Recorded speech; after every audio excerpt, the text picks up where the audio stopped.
Here in Aitkin County, there are very few resources more important than our beautiful lakes and rivers. Our residents welcome thousands of visitors from all over the United States every year to enjoy our waters. Yes, lake life is a big part of life in Aitkin County. But today, our precious lakes and rivers face a serious challenge from silent foreign invaders who have proven they have the power to seriously alter how we use our waters. Still, the people of Aitkin County won't give up the lakes we love without a fight, and the future is not written in stone. It'll only take a little knowledge, some old-fashioned teamwork, and the will to lead the way in changing Minnesota traditions.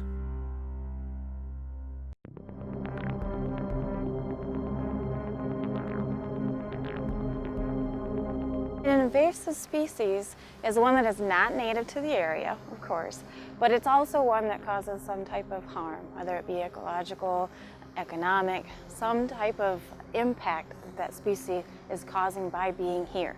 And that's the divider between just a non-native and an invasive, what we would then classify invasive species. The 5 big ones being spiny water flea, zebra mussel, faucet snail, Eurasian water milfoil, and curly leaf. And they all have some type of survival tactic, and we have to remember that because they're not native to here, their predators are non-existent. You know, what may eat these over in Europe don't exist over here. So they have a chance to reproduce and then survive, and then reproduce and survive. They say a female zebra mussel can, in each breeding cycle, which they do multiple times in a summer, can reproduce about 40,000 eggs just on one breeding adult.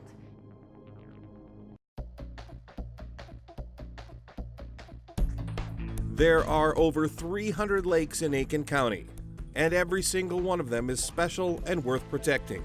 Our goal is to make sure all users of our waters understand the importance of preventing the spread of aquatic invasive species. Sportsmen, especially anglers, have been targeted for AIS education from the beginning and have a head start in understanding and implementing AIS prevention practices.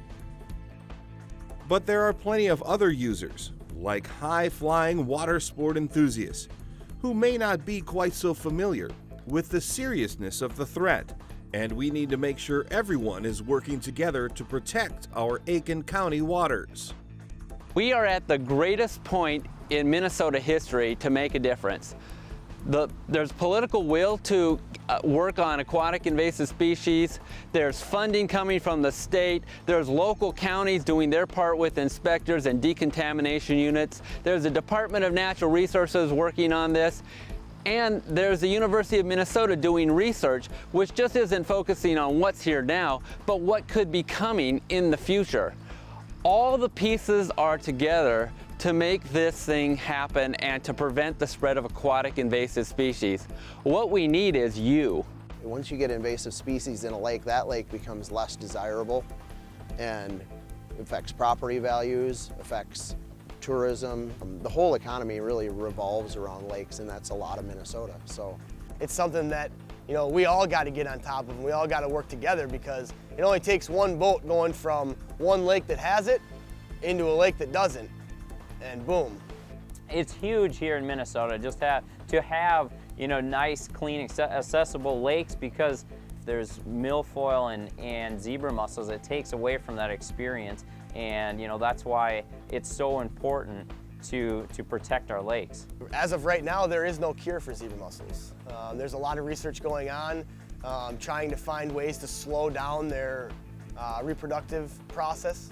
But as of right now, there is no cure for zebra mussels. So, you know, every single person that does the right thing and cleans their boat off is helping prevent and save Minnesota lakes, saving, you know, lakes around the Midwest. You know, as time goes on, we keep finding out more and more how it's, you know, affecting all the fish in the lake, and it's affecting the swimming, you know, people stepping on them, and, you know, the boating, everything. It really affects the lake experience in general. And, you know, if we can prevent that just by taking these small steps of making sure that your boat's clean and dry when you're transporting it, I mean, it's really worth it to do.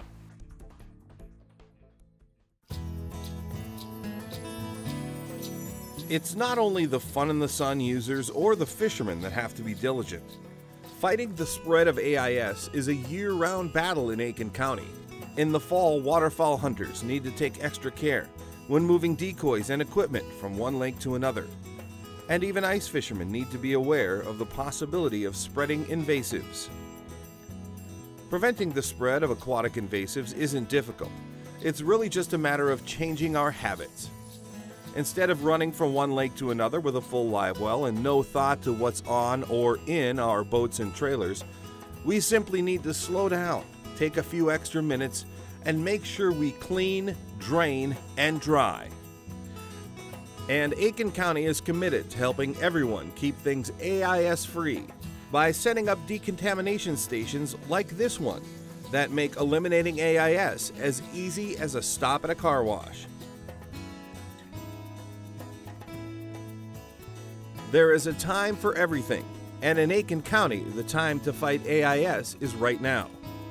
Working as a team, with fishermen, wakeboarders, hunters, skiers, swimmers, all users of our waters doing their part, we will protect and continue to enjoy the lakes and rivers of Aitkin County forever.